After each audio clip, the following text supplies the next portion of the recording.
Imagine waking up tomorrow and discovering that every rule has quietly disappeared. No more laws, no more police, no more courts, no more written rules on what you can and cannot do. The streets are the same, the buildings are the same, the people are the same. But the invisible web that usually holds everything together is gone. At first, it feels exciting. No tickets, no taxes, no paperwork, no one to say you're not allowed. You walk outside. Traffic lights are still blinking, but nobody has to obey them. Shops still have things on their shelves, but nobody has to pay. Every door you see, every object, every space is protected only by one thing now: what people are afraid to do and what they think they can get away with. You look at a stranger across the street. They look back at you. You both know there is no one to call if something goes wrong. What happens next? Do people become kind, generous, and cooperative? Or does something darker slowly appear? A few centuries ago, one thinker sat down and tried to answer that question. He imagined a world with no central power, no common judge, no shared rule above everyone. And from that experiment, he wrote one of the coldest, most direct books about power and order ever created. Today, we're going to walk into that mind. We're going to step into that world with no rules. And we're going to ask, what if peace doesn't come from our goodness, but from something much harsher that we build together? Many of us grow up with a simple belief about society. People are basically good. Rules are mostly there to control us. Power is dangerous. Freedom is natural. We hear things like, power corrupts. People would get along fine if nobody was trying to control them. If we just removed the chains, humans would live in harmony. In this picture, the main problem is not us. The main problem is power. Governments, institutions, systems that limit what we can do. So the answer looks clear: less power above us, more freedom for individuals and small communities, and everything will slowly balance out. Now, the book we're exploring today suggests almost the opposite. It doesn't say people are evil. It doesn't say we're monsters. But it does say, put ordinary people together with no common rule over them, no final referee, no shared authority. And you don't naturally get peace. You get fear, you get suspicion, you get a world where everyone has to constantly guess, will this person harm me? Should I strike first before they do? Can I trust them with no one watching? For this book, power isn't just a danger. Power is also a shield. The author argues, without a strong common power above all of us, we don't fall into gentle freedom. We fall into a kind of war, not just war with weapons, war of minds, war of nerves, war of everyone watching everyone else. We like to say, freedom is natural, order is artificial. He replies, disorder is natural, peace is artificial. Not artificial as in fake, but artificial as in built, like a machine. And his question is, what kind of machine do humans need to build so that fear between them doesn't destroy everything? That machine, in his view, is what we call the state, the Leviathan. And he wants to show us why people would ever agree to live under something so powerful in the first place. The book is called Leviathan. It was written by Thomas Hobbes in the 17th century. He was not writing from a quiet, peaceful place. He lived through civil conflict, disorder, and the feeling that the whole structure of society could break at any moment. So Leviathan is not just a book about politics. It is a book about fear. It asks, what are human beings really like when you strip away the uniforms, the titles, the courts, the flags?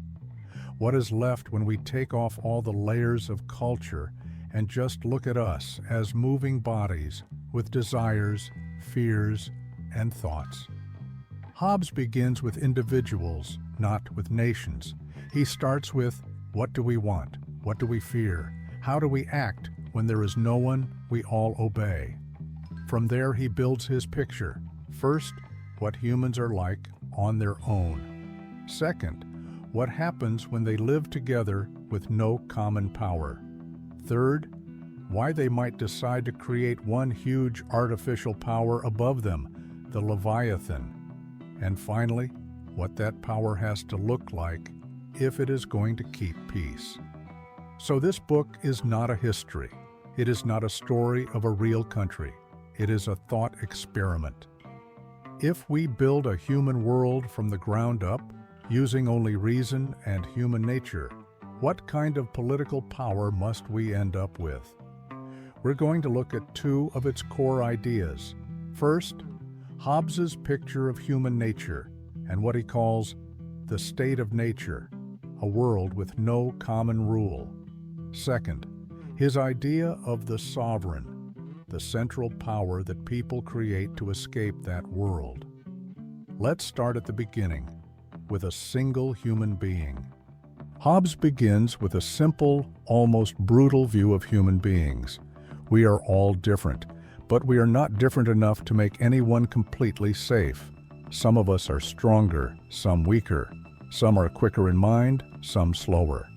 But he says, the weakest person can still kill the strongest, with surprise, with tools, with allies. And the dullest mind can still harm the sharpest with lies or by joining with others. In other words, we are equal in this very cold sense. Each of us can be a serious danger to others. On top of that, we want similar things: safety, comfort, pleasure, some control over our lives, some recognition and respect. We move toward what we think will give us these things.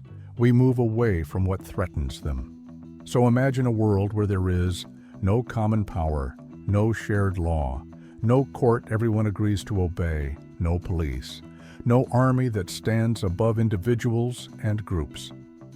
Hobbes calls this the state of nature, not a forest or a cave, not a particular time in real history. It is a logical idea. What would things be like if humans had never built a common authority? In this world, there are three main reasons we fight. Competition. We want the same things: land, tools, food, partners, status. If there isn't enough for everyone, we may attack to get what we want. Diffidence. This word just means distrust or fear. I don't hate you, but I don't know if you'll harm me. And because I know you are as capable as I am, I'm afraid. So I might attack first, just to be safe. Glory. We want respect. We don't want to be insulted or looked down on. Even small signs of disrespect can lead to conflict when there's no one to stop it. Put these together and you don't get steady peace. You get a world where everyone must constantly watch everyone else. Hobbes famously describes life in this condition as solitary, poor, nasty, brutish, and short. Why? Because in such a world, there is almost no point in planning far ahead. Think about it. Would you plant a garden if you knew anyone could take the food at any time and there was no one to protect you? Would you build a workshop, create tools, start a trade if you knew someone stronger could walk in, beat you, and keep everything? Without safety, there is no trust. Without trust, there is no long-term cooperation. Without cooperation, there is no stable industry, no arts, no science, no stable culture. To make this clearer, imagine something smaller. Imagine an empty building, far from any town, no cameras, no guards, no one around for miles. Now imagine that inside this building is a room full of expensive objects and a group of strangers. In the normal world, if we are in a shop, there are cameras, staff, maybe alarms. We know there is some system of rules. In this empty, unruled building, those things don't exist. Nothing stands between people and those objects except their own choices and their fear of each other. At first, maybe no one moves. Everyone is waiting. Everyone is thinking, what will the others do? If one person grabs something and runs, what happens next? Maybe others follow. Maybe someone tries to stop them. But who made that person the protector? If a fight starts, there is no referee. No one with recognized power to end it. Even if two people make a deal, I'll take this, you take that, we'll leave in peace. What enforces the deal? Only their own honesty and fear of the other. Hobbes says, in the state of nature, everyone has a right to everything, meaning there is no recognized rule saying, you may not touch this, you may not go there, you may not do this. Your only limit is what you can actually do and what you can survive doing. This is important. Hobbes doesn't think people are stupid. He thinks they are rational in a very basic way. We calculate, what keeps me alive? What keeps me safe? What gives me advantage? And in a world with no common authority, rational fear can tell us it might be safer to strike first. It might be safer to betray this agreement if I can gain and not be punished. So, even if most people want peace, each person still has to worry. What if others do not? And because everyone thinks like this, everyone becomes a potential enemy. Hobbes then brings in another idea, the laws of nature. These are not physical laws. They are rational rules that reason suggests to us. The first one, seek peace when you can, because constant conflict is dangerous and exhausting. The second, be willing, when others are too, to give up some of your natural right to everything, if that helps create peace. In simple words, if others are also ready, I should agree to limit what I can do, if that keeps me safer overall. Sounds good. We could all sign mutual agreements. I won't harm you if you don't harm me. But Hobbes points out a problem. Words alone are weak. Promises without any power behind them are fragile. If you and I promise each other not to attack, but there is no one above us to punish us if we break that promise, then when temptation appears, a chance to gain a lot by breaking the deal, we might break it. So reason leads us to peace in theory. But in practice, fear and mistrust pull us back. This is the heart of his first idea. Humans are not demons, but they are dangerous to each other. Fear and equal power create a constant risk of conflict. Peace needs more than good wishes. It needs structure. From here, Hobbes moves to the central question. If we want real safety, what kind of structure do we need to build? That leads us to the second core idea, the creation of a single common power, the Leviathan. Hobbes's answer is bold. To escape the state of nature, people must create a power greater than any individual or group, a power that can make and enforce common rules, a power everyone fears more than they fear each other. He calls this power the sovereign, and the whole structure, the organized society with a central authority, he calls the Leviathan. The image Leviathan comes from a huge sea creature, something vast and overwhelming, made of many smaller parts. Hobbes says the Leviathan is an artificial man, a human-made body, and its pieces are all the individuals in a society. How is this power created? Step by step, like this. Many individual people, tired of living in fear, each decide they are willing to give up their personal right to do anything they think is necessary for survival, on one condition. Everyone else around them also gives up that same right. Together, they agree. We will hand our power to this person or this group to act in our name. We authorize them to create rules. We authorize them to judge conflicts. We authorize them to punish those who break the rules. In doing this, they turn many private wills into one public will. Before, each person decided for themselves how to act. Now, one central authority decides the rules that everyone must follow. This is the social contract in Hobbes's sense, not a real paper that people actually signed in history, but a logical agreement that explains why it can be reasonable to obey a strong central power. For Hobbes, this contract is between individuals themselves, not between the people and the sovereign. People each agree with each other. We will treat whatever this central power decides as binding on all of us.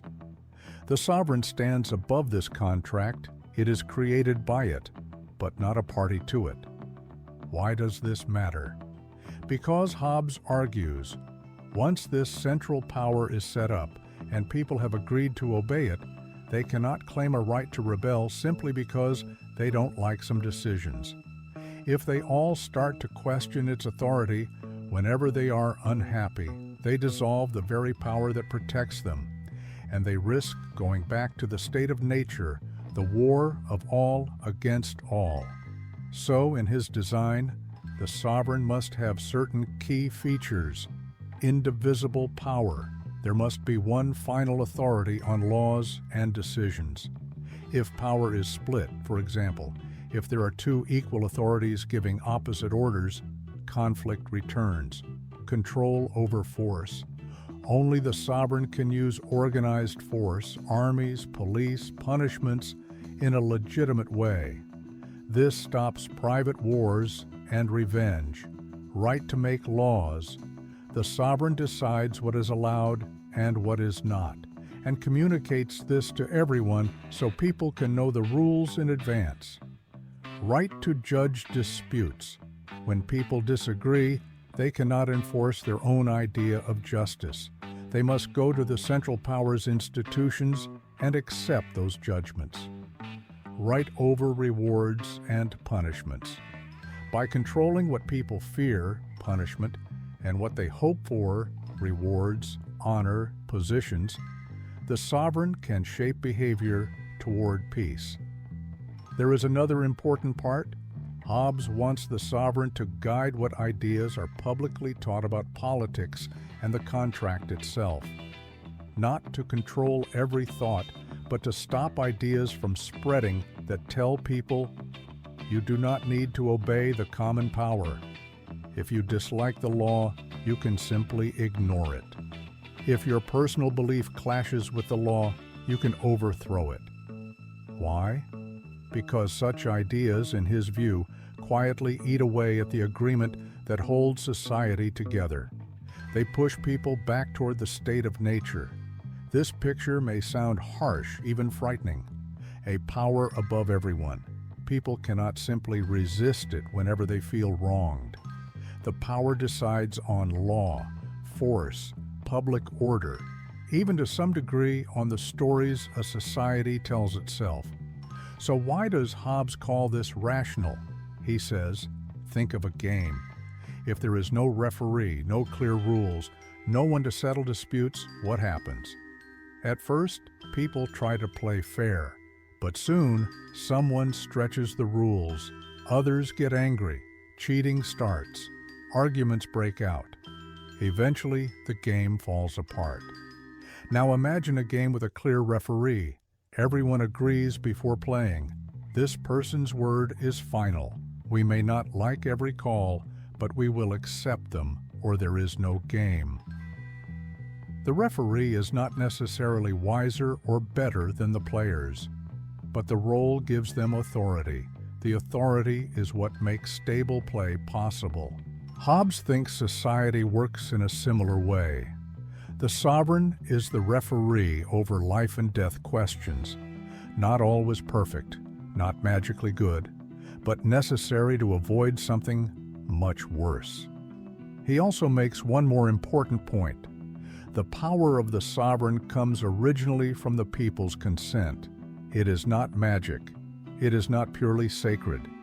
It is something humans agree to create because they fear the alternative more. So in a strange way, Hobbes is both deeply authoritarian in what he wants the sovereign to be able to do, and deeply modern in saying that this power originates in human agreement, not in some mysterious authority outside human beings. Whether we agree with him or not, the second idea is at the center of his book. To escape the dangerous freedom of the state of nature, humans build a giant artificial person, the Leviathan, and give it so much power that everyone fears its punishment more than they fear each other. But what does this actually feel like when it plays out among real people? Let's step into a story. Imagine a valley surrounded by high mountains. No roads leave, no signals come in. One morning, 100 strangers wake up there. They don't know how they arrived. They just know they are here now. There are trees, water, some animals to hunt, some tools scattered around, a few small shelters. But there is one very important fact. There is no existing rule, no written law, no central building with officials, no one wearing a uniform, no courts, no shared plan, only people. Among these 100 strangers, let's follow 3, Lena, Amir, and June. Lena is quick to act. She likes to organize, to make lists, to tell people what needs to be done. Amir is cautious. He watches more than he speaks. He notices who gets angry, who laughs easily, who stays quiet. June is idealistic. He believes people can cooperate if they just talk openly and share fairly. On the first day, things are calm. People are confused, but the danger has not yet appeared in their minds.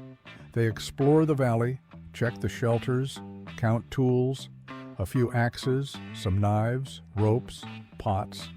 They find a small warehouse-like hut with food and fabric and basic items. At sunset, they gather in a circle to talk. June speaks first. We need to share what we have. We should treat this like a community. Nobody owns anything yet, so let's decide together how to use it. Most people nod. It feels right. It feels fair. Lena stands up. We also need tasks. Hunters, gatherers, builders, people to watch the water and the animals. If we don't organize quickly, we'll waste time and energy. Again, people nod. Organization sounds good. Amir stays quiet, eyes moving from face to face. He notices who stands near whom, who keeps a little distance from the group, who looks at the warehouse more than at the people. They decide, vaguely, everything is for everyone, for now. They choose some volunteers to handle food. Others will watch the shelters and tools. No one writes anything down. No one has a badge or a title. All they have is a shared mood. We're in this together. The first few days go well. Food is distributed. People share tasks. There are jokes, small arguments, small apologizes. Then something changes. One morning, a group goes to the warehouse and finds that some of the better tools are missing. A high-quality knife, a strong axe, a roll of fabric that could be used for clothing. Nobody admits taking them. Whispers begin. Maybe they just moved them. Maybe someone is using them right now. Maybe. No one wants to say the other word. Stolen. Lena calls a meeting. We have to find out who took these things. Whoever has them must bring them back. If not, we're going to have a problem. Some people nod, but their faces are tense. One man speaks up. Who made you the one to decide? Maybe people just took what they needed. We said this is for everyone, right? Jun tries to calm things. We don't want to start accusing each other. Let's just ask. If you took something, bring it back or tell us. We'll work it out. Silence. Amir speaks softly. We also need to think ahead. If people can take anything at any time, we're going to stop trusting each other. Maybe we need clearer rules. That night, a few people sleep closer to the warehouse. They are not officially guards. They just happen to stay there. A few days later, someone's personal bag is opened. Something small is missing, not from the warehouse, from a sleeping area. Ink spreads through the group, tiny drops of mistrust. People begin to form little clusters. Friendships from the first days harden into groups. People share food more willingly with their group. They tell stories about others. I think that guy is hiding something. Did you see how she looked at that knife? Lena, June, and Amir see this happening in different ways. Lena feels urgency. If we don't make rules now, we'll lose control. June feels sadness. We barely started, and already we're dividing. Amir feels danger. If this goes on, someone is going to get hurt. They call another meeting. This time, the air feels heavier. People stand closer to their own friends. Lena speaks clearly. We need written rules. We need to decide who is responsible for what. We need a group that can judge when someone breaks the rules. And we need agreed punishments. Someone shouts, "So you want to be our boss now?" A few laugh, but the laughter is sharp. Jun steps in. Not a boss. But we obviously can't go on like this. We should choose a council, maybe 5 or 7 people. They don't rule us, but they help decide where resources go and what to do when there is a conflict. Another voice. And what if the council is unfair? What if they favor their friends? Amir adds, then we need a way to choose them and a way to change them if they break the rules. But even a flawed council is better than all of us silently suspecting each other. They argue for hours. Some say, no one should rule anyone. We can solve things as they come. Others say, that's what we've been trying, and it's already failing. Some talk about complete freedom. Others talk about safety. In the end, pushed by discomfort and fear, they agree on a small council, 7 people, chosen by a simple vote. Lena is chosen. Amir is chosen. Jun is not, but he doesn't mind. He is relieved. The council's job: guard the warehouse, decide how to distribute food and tools, judge small conflicts, speak in emergencies. For a while, things improve. The council orders that every important tool must be checked in and out. Names are written on a wooden board. Those caught taking things without permission must do extra hard work for the group. People relax a little. Some start to plan small projects, a better shelter, a storage system, fishing nets. But new problems appear. One day, a member of the council is accused of giving more food to his friends. People bring their complaints to the council itself. Is this fair? They ask. Can you judge your own members? Whispers rise again. See, power corrupts. We were better off when nobody ruled us. Another meeting is called, this time not by the council, but by a group of angry residents. In the center of the circle, someone says, we need a stronger rule, one voice, one plan. These small compromises are just ways for some people to grab power step by step. Others answer, no, what we need is less power at the top. Break the council up. Let each group manage its own area. The valley is now split. Some want a stronger central leader to stop the slow slide into faction and mistrust. Some want to split power into pieces to avoid anyone becoming too strong. Some just want to be left alone. Tension grows. One night, a fight breaks out near the water source. Someone is injured. The next day, a group appears at the council shelter, armed with sticks. It's time to decide, they say. Either we have one clear authority and all accept it, or we return to every group for itself. The council asks, and who will be this authority? After hours of arguing, bargaining, and fear, They designed something new, one central figure, a single leader, chosen by the group. This leader will have final say in conflicts, in resource distribution, and in punishment. The leader will command a small group of enforcers, people allowed to use force on behalf of everyone to stop fights and enforce rules. In return, everyone promises not to use violence to settle conflicts on their own. Everyone promises to follow the rules this central leader creates, as long as these rules are known and public. Some want to walk away, they don't like it. It feels like giving up too much freedom. But then they look at the injured person by the water, and they remember the missing tools, the broken trust, the nights of unease. Slowly they raise their hands. One by one, people accept the new structure. The valley now has a Leviathan, a human-made power that stands above individuals and groups with more force than any of them alone. Some feel safer, some feel watched. All of them know something huge has changed.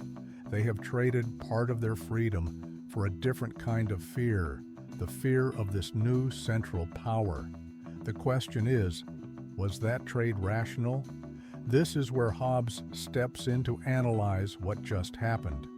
If we watch this valley through Hobbes's eyes, several patterns appear.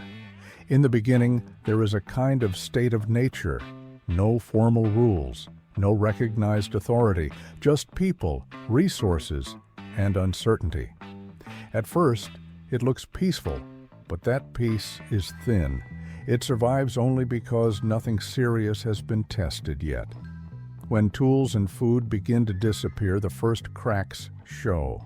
From Hobbes's view, this is predictable. Remember, people are roughly equal in their ability to harm each other. They all want security and comfort. They all know others want the same. With no common power to enforce agreements, everyone is left with one tool, their own strength, their own group, their own hidden plans. Think of those first days when people said, "Everything is for everyone." That sounds generous, but it hides a question.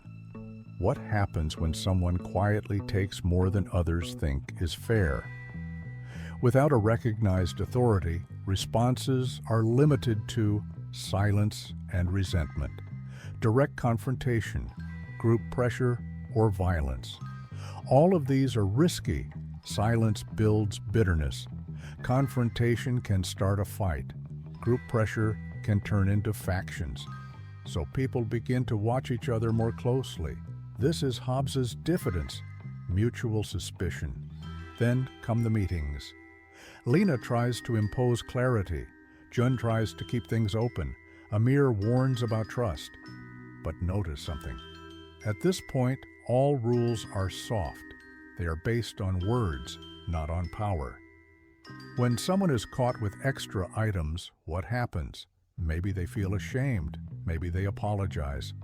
But what if they don't?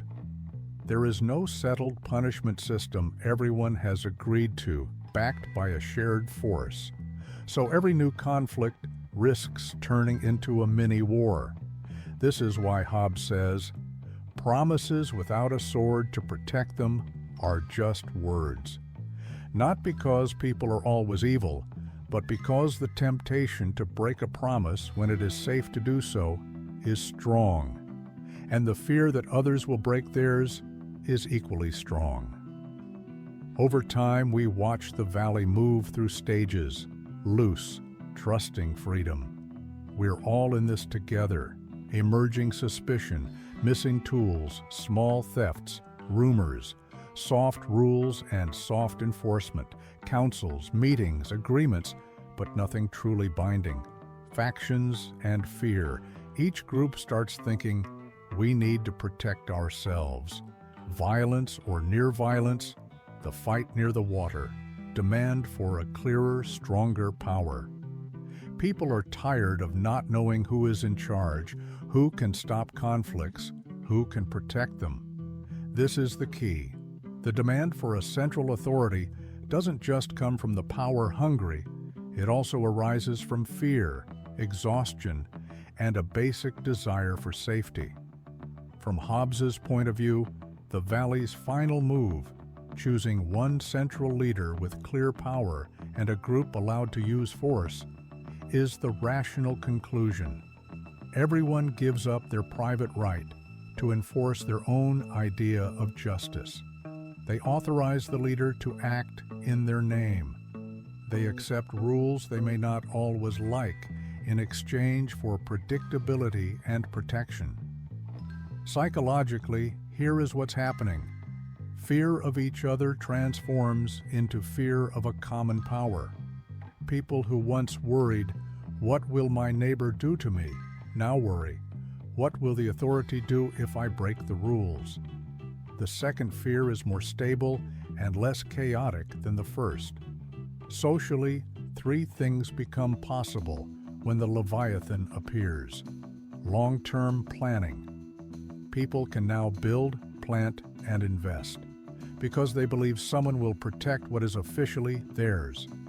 Clear expectations. Even if the rules are strict, at least people know what they are. Lower private violence. Individuals stop taking justice into their own hands because they expect the central power to handle conflicts. But there is a cost. Individuals give up the right to judge their own case, the right to strike first whenever they feel threatened, the right to ignore rules they consider unfair. They also accept the risk that the central power might itself be unfair at times.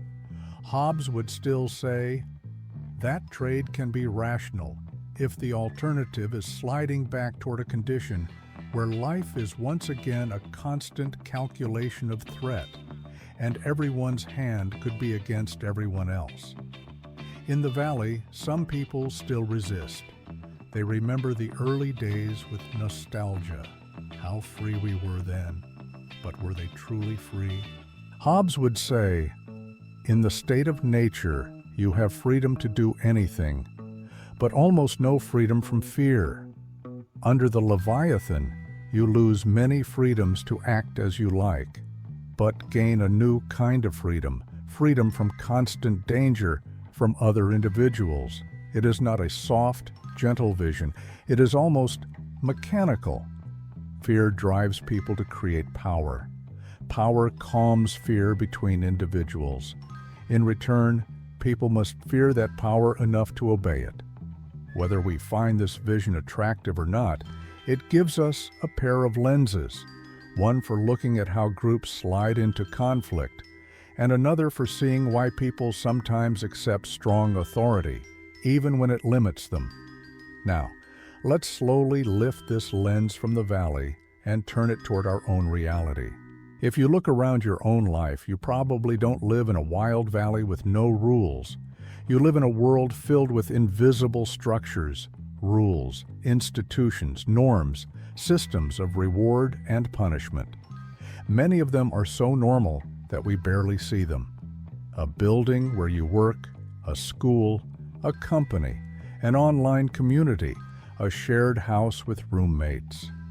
In each one, there is usually someone who can make rules, someone who can enforce them, some kind of punishment for breaking them, some story about why this structure is legitimate. Take a moment and think.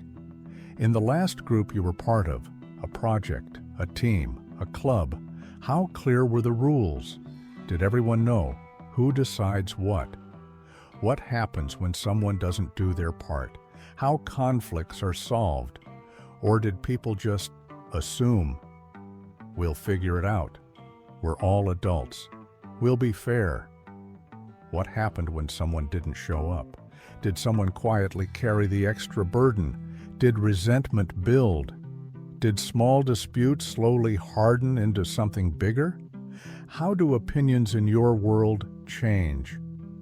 When you start to think, this rule is unfair, where does that thought come from? Is it from a personal experience? From a story you've heard? From a voice you trust? From a book, a video, a conversation? When many people around you begin to feel unsafe, what do they ask for? More protection? More freedom to defend themselves? More control from a central authority? Less? And when new rules are created in response, who designs them? Who benefits? Who loses? Hobbes's ideas invite us to ask gentle but deep questions like, how much of our peace comes from our goodness? And how much from our fear of punishment? How do systems around us balance freedom and safety? And who decided on that balance? What invisible leviathans exist in our lives? Not just states, but companies, platforms, institutions, leaders in workplaces or communities. When those structures weaken, what fills the gap? Cooperation or rising mistrust? Think about spaces without strong rules, a comment section with no moderation, a neighborhood with no common understanding of noise, care, and respect, a workplace with no clear roles and responsibilities. Do those spaces become places of perfect freedom, or do some louder, more aggressive voices start to dominate? And when that happens, do people quietly begin to wish, I wish someone would step in and set things right? We don't have to accept Hobbes's view fully. We don't have to believe that humans are always on the edge of war. But his picture pushes us to look again at something we often ignore: the background structures that let us relax, talk, build, and trust. Structures that are built on an agreement to obey a higher power in some form. Instead of blaming or accusing, we can simply ask ourselves, when I feel strongly about more freedom, what fears are behind that? When I feel strongly about more security, what trade-offs am I willing to make? And in both cases, whose power am I strengthening? These are not easy questions, but they can give us a clearer view of the forces quietly shaping what we pay attention to, what we obey, and what we resist. What can we personally learn from Leviathan, beyond the old phrase, life is nasty, brutish, and short? One lesson is about structure. When something goes wrong in a group, at work, in a project, in a community, it's easy to drop into two simple thoughts.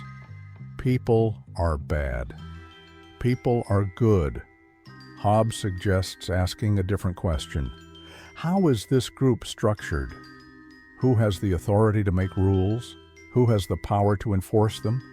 Is that authority clear or hidden or constantly changing? Does everyone know what happens when someone breaks the rules?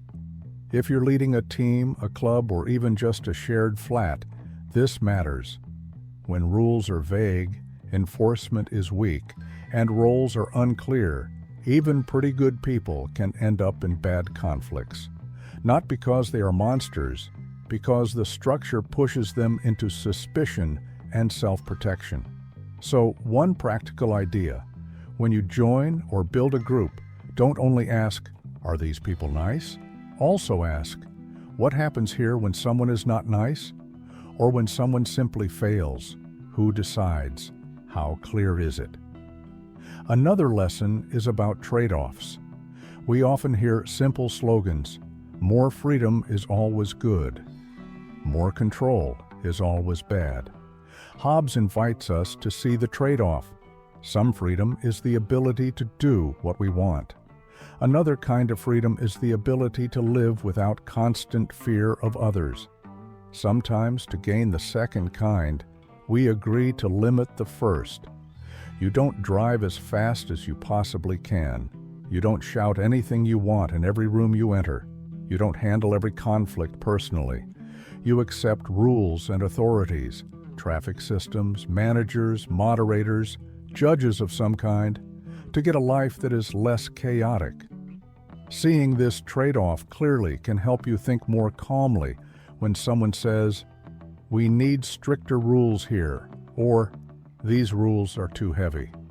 Instead of reacting with, rules are always control, or freedom is always dangerous, you can ask, what kind of freedom is at stake? What kind of safety? Who gains? Who loses? And is the balance fair? A third lesson is about fear. Hobbes says fear is not just a negative emotion. It can be the beginning of wisdom. Fear of random violence can lead us to build stable systems. Fear of total chaos can push us to cooperate. But fear can also be used. If someone wants more power, they may talk a lot about danger. If someone wants fewer rules, they may talk a lot about oppression. In both cases, we can pause and ask, what exactly is the fear being described? Is this fear about going back to the state of nature in some way? Or is it about a more specific problem that could be solved with smaller changes? Leviathan won't tell you what to support or oppose. It gives you a different set of questions. Instead of choosing sides quickly, you can step back and look at the basic human fears underneath a demand, the structure that someone is trying to build or unbuild, the trade-offs between different types of freedom and safety. In a world full of loud voices and simple slogans, this slower, more analytical way of thinking is a kind of quiet power. Sitting with Hobbes's ideas is not comfortable. He does not praise human kindness. He does not talk about compassion, love, or solidarity very much. He talks about bodies in motion, desires, fears, and the cold logic of survival. It can feel dark. Maybe you feel that people are more generous than Hobbes believes, that trust and empathy can sometimes appear before any strong authority exists, that communities can form from love, not only from fear.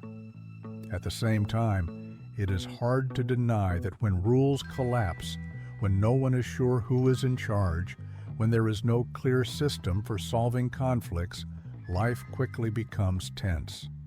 We may not want the kind of powerful, almost absolute Leviathan that Hobbes describes.